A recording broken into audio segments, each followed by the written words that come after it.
Nah teman-teman, sekarang kita sudah ada di ruang wardrobe-nya saya. Langsung saja saya akan berbagi tips and trick bagaimana teman-teman untuk mengatur tampilan di depan kamera. Nah baik itu untuk testimoni ataupun untuk online kelasnya teman-teman. Nah yang pertama yang harus diperhatikan adalah tujuan videonya kita ini untuk apa dulu. Nah itu teman-teman harus tahu biar menyesuaikan busana apa yang cocok. Busana itu kriterianya ada 3 teman-teman. Ada casual, smart casual, dan juga formal. Nah, tergantung nih kontennya teman-teman, ini targetnya ke arah mana. Nah, yang paling penting dari pemilihan outfit, poin pentingnya adalah yang pertama adalah bahan yang digunakan. Harus nyaman teman-teman, katun ya, ataupun kaos, ataupun yang memang ramah di kulit. Yang kedua adalah pemilihan warna. Nah, teman-teman yang sudah kita ketahui, warna untuk warna kita, human gitu ya, basically itu ada 2 teman-teman. Pertama adalah warm color dan juga cool color. Apa yang membedakannya teman-teman? Nah, tipe ataupun jenis kulitnya kita itu setiap manusia berbeda-beda ya teman-teman ya, sesuai dengan personality-nya dan sesuai dengan warna tone-nya. Kalau cool biasanya dia lebih ke seasonnya winter seperti itu teman-teman. Kalau warm biasanya lebih ke autumn. Nah season color itu ada 4 teman-teman. Nah sekarang secara simple aja saya akan bedakan. Kalau tipe-tipe yang punya wajahnya cool color ya teman-teman, dia biasanya agak lebih dark teman-teman. Saya akan kasih contoh yang cool itu teman-teman bisa outfitnya ini. Navy ini warna dongker ya teman-teman, bisa dipadu-padankan juga dengan fuchsia biar lebih terang juga. Nah ini adalah cool color teman-teman. Nah terus yang warm itu gimana sih Mbak Indah? Nah ini saya kasih contoh juga.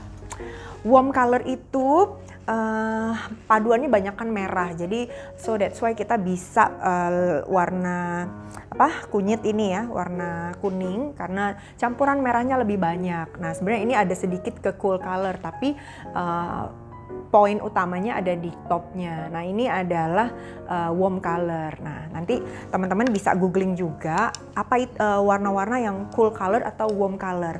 Nah lanjut setelah warna, teman-teman harus perhatikan memilih pattern dari stylenya teman-teman, motif ya itu harus diperhatikan. Kita harus menghindari motif-motif yang ramai seperti ini ya, dan juga warnanya blur karena membuat tampilan atau hasil di kamera tuh agak lebih clicker tuh kayak berbayang-bayang gitu teman-teman. Jadi kalau bisa pakai warna-warna yang solid, warna-warna yang merah-merah, hijau-hijau seperti itu ya. Kalau pun motif yang dikuatkan adalah unsur warna.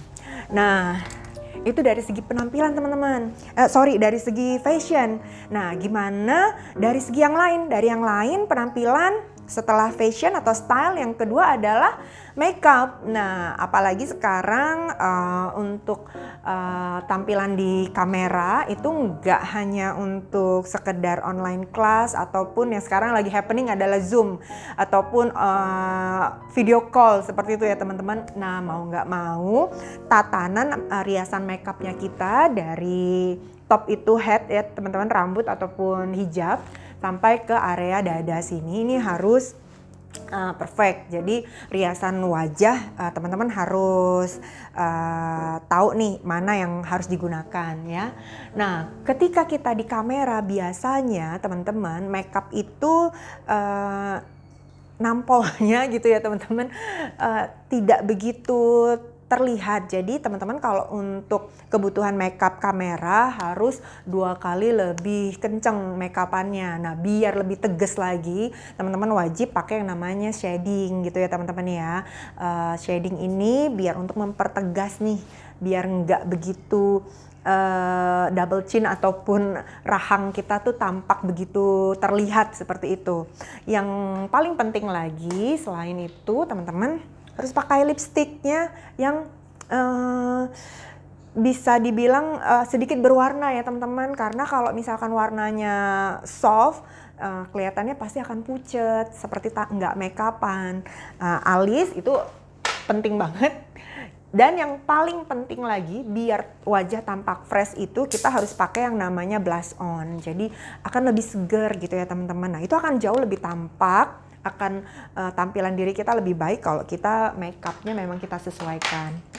Nah setelah styling, makeup, yang paling penting lagi adalah one spot point. Apa sih Mbak Indah one spot point? Nah, one spot point itu adalah aksesoris yang bisa teman-teman pilih, yang disesuaikan dengan stylenya teman-teman. Jadi one spot, jadi kita hanya wajib memilih salah satu aksesoris aja. Ketika kita sudah pakai anting, kalung udah nggak perlu lagi. Jam tangan masih memungkinkan karena komposisinya nggak begitu banyak. Tapi kalau anting dengan kalung kan berdekatan. Kalau bisa nih teman-teman pilih mau pakai kalung ataukah anting. Nah, anting juga ataupun aksesoris teman-teman harus tahu occasion-nya seperti apa jenisnya. Ini sebagai contoh untuk anting aja nih ya teman-teman. Kita akan pilih anting nih. Yang membedakan anting ada dua nih teman-teman.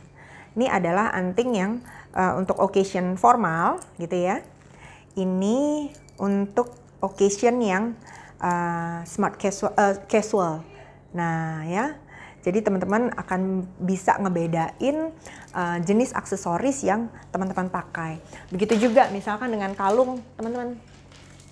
Kalung punya tipe yang berbeda. Ini untuk formal ya, pakai mutiara gini, dan ini yang casual teman-teman.